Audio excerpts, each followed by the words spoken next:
नमस्कार स्टूडेंट्स, कैसे हैं आप सब लोग। आप सबका एक बार फिर से स्वागत है Byju's exam prep IAS Hindi के यूट्यूब चैनल पर। आज है 7 मार्च 2023। आज के इस सेशन में हम लोग देखेंगे कौन कौन से प्रश्न हमारे प्रारंभिक परीक्षा की दृष्टि से इंपॉर्टेंट हैं। सबसे पहला प्रश्न, अंतरराष्ट्रीय बिग कैट गठबंधन मोस्ट इंपॉर्टेंट है, मैं पहले ही बता दे रहा हूं। इसके बारे में आपके सामने ही कथन दे रखे हैं। अगर आपने इसके बारे में पढ़ लिया है तो अच्छी बात है, इस वीडियो को पॉज करके इसको लगाने का प्रयास करिए। अब मैं आपको थोड़ा सा इसके बारे में बताता हूं। इंडिया ने लॉन्च करा है global alliance for big cats. 100 million लगभग 800 करोड़ का इन्वेस्टमेंट इंडिया कर रहा है। जैसा कि आप यहां पे देख पा रहे हो, ये जो ग्रुप होगा ये protection of 7 big cats, tiger, lion, leopard, snow leopard, Puma, Jaguar and चीता। मोस्ट इंपॉर्टेंट करंट अफेयर है आज की डेट का, याद रखिएगा इसको। शॉर्ट फॉर्म में इसको IBCA बोला जा रहा है, international big cat alliance. Basically 97 जो रेंज कंट्रीज हैं जहां पर ये कैट्स पाई जाती हैं, तो उनको उनके लिए ये पूरी तरीके से ओपन है। 5 वर्ष के बाद ऐसा बोला जा रहा है कि फिर यहां पर जो मेंबरशिप का फीस वगैरह यहां पर लगेगी, प्लस जो बायलैटरल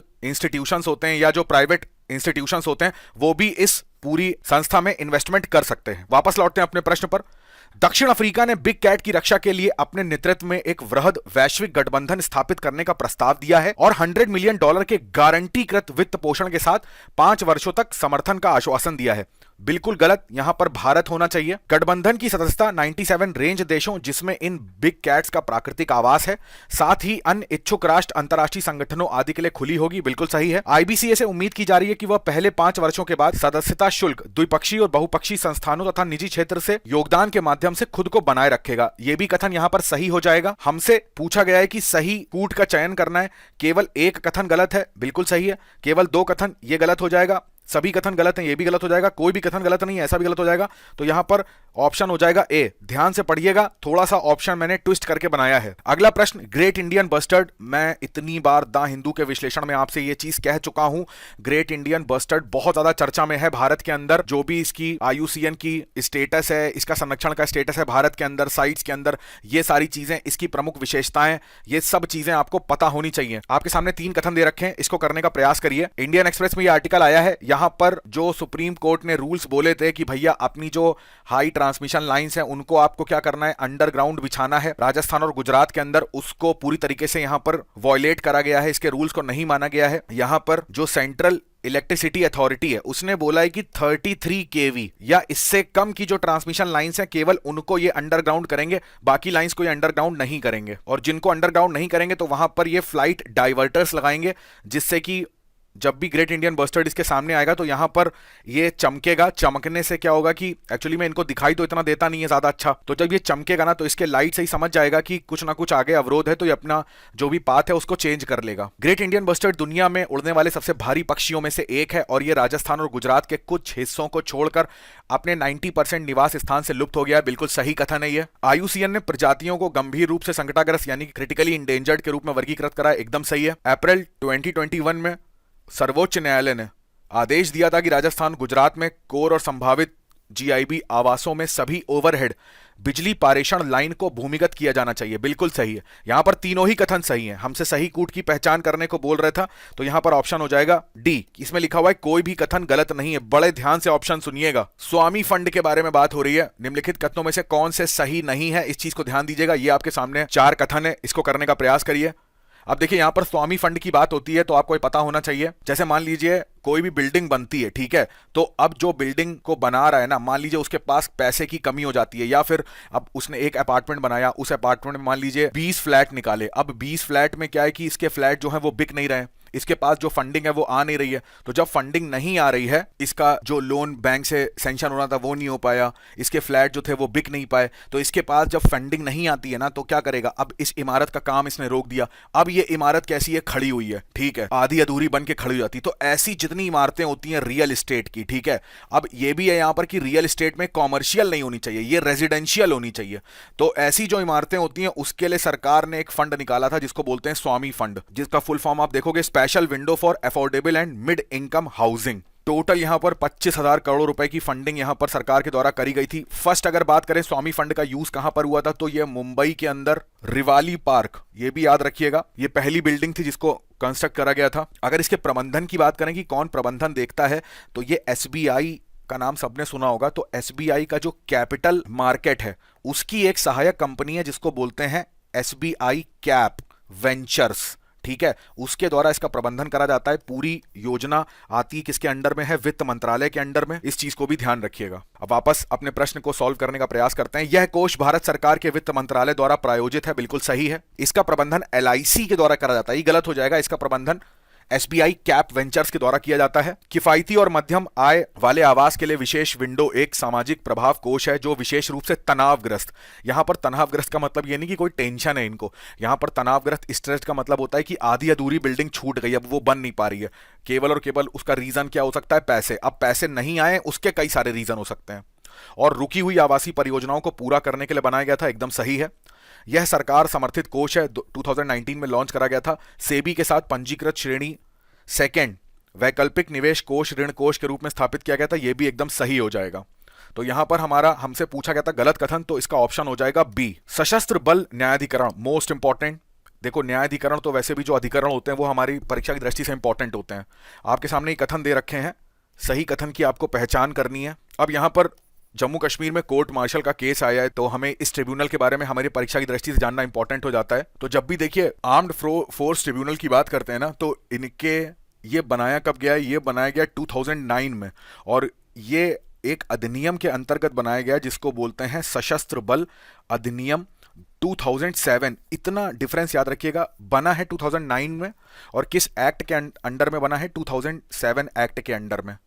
इसका हेडक्वार्टर आपको नई दिल्ली के अंदर देखने को मिलेगा। इसके अलावा भी इसकी पीठ है भारत में कई जगह पर। इसकी जो पीठ होती है इसमें याद रखिएगा 2 सदस्य होते हैं, एक तो प्रशासनिक अधिकारी होता है और एक आपके न्यायिक अधिकारी होते हैं। जो न्यायिक अधिकारी हैं वो हाई कोर्ट के कोई भी रिटायर्ड जज हो सकते हैं, और प्रशासनिक अधिकारी जब बात करते हैं तो यहां पर मेजर या जनरल रैंक या इसके ऊपर रैंक के अधिकारी यहां पर रहते हैं। तीनों ही हमारी जो सेनाएं हैं, यानी कि सेना अधिनियम की बात कर लें या वायुसेना की या नौसेना की, और तीनों ही अधिनियम 1950 के हैं, इसको भी याद रखिएगा।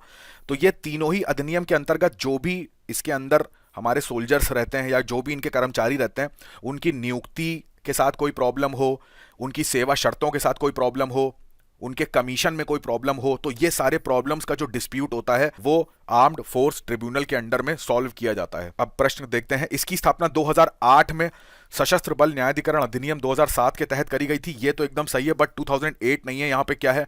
2009 है। प्रत्येक खंडपीठ में एक न्यायिक सदस्य और एक प्रशासनिक सदस्य होता है, एकदम सही हो जाएगा। अर्धसैनिक बल न्यायाधिकरण के दायरे से बाहर है, ये भी सही है। पैरामिलिट्री फोर्स इसके अंडर में नहीं आते हैं। तो यहां पर सही कथन की पहचान करनी है, तो यहां पर ऑप्शन हो जाएगा डी, केवल 2 और 3। 2018 की प्रारंभिक परीक्षा में प्रश्न आया था, देख लेते हैं। कभी कभी समाचार में उल्लेखित terminal high altitude area defence, अब देखिए 2018 का करंट अफेयर था, बट हमारे लिए थर्ड मोस्ट इंपॉर्टेंट है, बहुत बार इसका नाम सुना होगा। ये क्या है? मेरे को नहीं लगता कि इसमें आपको कोई प्रॉब्लम आने वाली है। डायरेक्ट इसका आंसर बता देता हूं, यह है सी, अमेरिकी मिसाइल प्रतिरोधी प्रणाली, यानी कि जो एयर डिफेंस सिस्टम होता है अमेरिका के अंदर का, वो थर्ड है।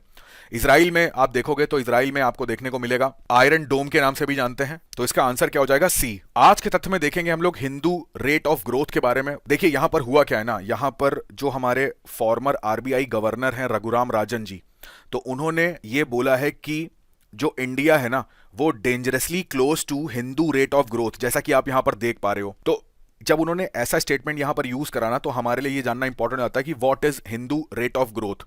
पहले एक चीज क्लियर कर देता हूं समझाने से पहले, यहां पर हिंदू रेट ऑफ ग्रोथ का मतलब बिल्कुल भी नहीं है कि ये किसी धर्म की पॉपुलेशन के बारे में बात कर रहे हैं, ऐसा बिल्कुल भी नहीं है, ठीक है। तो इसको इस सेंस में मत समझिएगा। यहां पर देखिए हुआ क्या है, ये शब्द जो है ना Hindu rate of growth, basically ये इंडिया की जीडीपी के लिए यूज करा गया था, और इंडिया के उस टाइम पर एक इकोनॉमिस्ट थे, एक अर्थशास्त्री थे, राजकृष्ण करके, ठीक है। तो उन्होंने इस शब्द को यूज किया था। अब यहां पर इसका मतलब क्या होता है, देखिए इसको समझने के लिए थोड़ा सा आपको ये समझना पड़ेगा कि जब हम लोग 1991 की बात करते हैं तो हमारे अर्थव्यवस्था में बहुत बड़े चेंजेस आए थे, जिनको हम लोग एलपीजी रिफॉर्म्स के बारे में जानते हैं, लिबरलाइजेशन, प्राइवेटाइजेशन, ग्लोबलाइजेशन।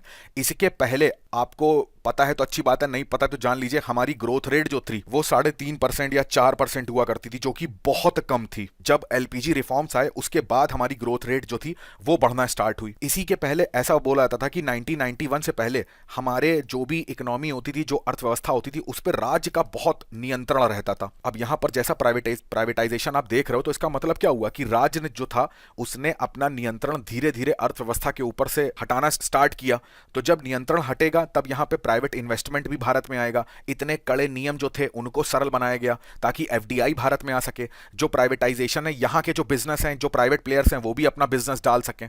तब जाके जो ग्रोथ रेट था वो अच्छा हुआ। तो हिंदू रेट ऑफ ग्रोथ जो था वो शब्द दिखाता था इंडिया की जीडीपी को। अब प्रश्न ये आता है कि रघुराम राजन ने आज की डेट में ऐसा स्टेटमेंट क्यों दिया? क्या हमारी ग्रोथ रेट वापस से 3.5 से 4% हो गई है? तो यहां पर रघुराम राजन जी का कहना है कि हां, देखिए यहां पर जो इंडिया की ग्रोथ रेट है ना, थर्ड क्वार्टर की बात करें अक्टूबर दिसंबर की, तो वो 4.4% यहां पर देखने को मिली है। इसी तरीके से यहां पर एक फैक्ट लिख रखा हुआ है, मैं आपको दिखाता हूं। यहां पे ये वाले पैराग्राफ को देखिएगा, तो यहां पर 14 क्वार्टर में से 9 क्वार्टर्स में अप्रैल से जून तक का काउंट करा गया है, इंडिया का जो जीडीपी ग्रोथ था ना वो 4.5% से भी कम था। तो ये कहीं ना कहीं जो हमारी 1950 के दशक में जो ग्रोथ रेट हुआ करती थी उसी को शो करता है। इस वजह से यहां पर इन्होंने ये स्टेटमेंट यूज करा। इसके साथ ही साथ इनसे पूछा गया कि आप ऐसा यूज क्यों कर रहे हो, तो इन्होंने यहां पर मेजरली इसके 3 कारण बताए हैं, वो भी जान लीजिए। यहां पर इन्होंने कहा कि इंडिया की ग्रोथ रेट क्यों इतनी स्लो है। उसका सबसे पहला कारण है कि यहां पर जो प्राइवेट इन्वेस्टमेंट है वो बहुत कम आ रहा है। अब जैसा कि आपको पता है, कई बार हम लोग हिंदू में चर्चा कर चुके थे इन्वेस्टमेंट के बारे में या कैपिटल इंफ्रास्ट्रक्चर को बनाने के बारे में, तो यहां पर प्राइवेट इन्वेस्टमेंट बहुत कम आ रहा है। जो भी इंडिया के अंदर प्राइवेट प्लेयर हैं वो पैसा लगाने से बहुत डर रहे हैं। उसके पीछे का रीजन ये बताते हैं कि जैसा कि वर्ल्ड में जो मंदी देखी जा रही है ना, आप भी देखते होंगे कि आए दिन न्यूज़पेपर में आता है कि इस कंपनी ने इतने एम्प्लॉयज को निकाला, इस कंपनी ने इतना ले ऑफ करा। तो यहां पर जो मंदी देखी जा रही है उस वजह से यहां पर जो प्राइवेट इन्वेस्टमेंट है वो करने से लोग डर रहे हैं। दूसरा, यहां पर जो बैंक की ब्याज दरें हैं ना उसको बहुत ज्यादा यहां पर बढ़ा दिया गया है आरबीआई के द्वारा। तो जब बैंक का जो इंटरेस्ट रेट है ना वो बढ़ेगा तो यहां पर जो लोन है वो कम लोग लेंगे। ठीक है, जब लोगों के हाथ में पैसा ही नहीं बचेगा तो वो इंडस्ट्री अपनी कहां से स्टैब्लिश करेंगे, वो कोई उद्योग धंधा कहां से स्टैब्लिश कर पाएंगे। तो ये भी कहीं ना कहीं एक रीजन है कि जीडीपी का जो ग्रोथ रेट है वो इतना कम है। तो आज के सत्र में इतना ही रखते हैं। आज मैं आपसे 2 प्रश्न पूछूंगा। पहला प्रश्न है, एक भारत सरकार की तरफ से इनिशिएटिव स्टार्ट करा गया है, मीरा इनिशिएटिव। कमेंट करके बताइए ये क्या होता है। और दूसरा, हाल ही में चर्चा में आया है एक स्कैम जिसका नाम है पंप एंड डंप। ये एक स्कैम हुआ है भारत में, इसके बारे में कमेंट करके जरूर बताइए। तो अब आपसे मुलाकात होगी दैनिक क्विज के अगले सत्र में कुछ नए प्रश्नों के साथ। मैं उम्मीद करता हूं आज का सत्र आपको अच्छा लगा होगा। कमेंट करके जरूर बताइएगा आज का सत्र आपको कैसा लगा। तो आज के सत्र को अब समाप्त करते हैं। होली की सभी को ट्रक भर के शुभकामनाएं, बहुत एंजॉय करिएगा, बट अपने स्वास्थ्य का ध्यान जरूर रखिएगा, अपने माता पिता का बहुत सारा ध्यान रखिएगा। आप सभी का बहुत बहुत धन्यवाद। जय हिंद।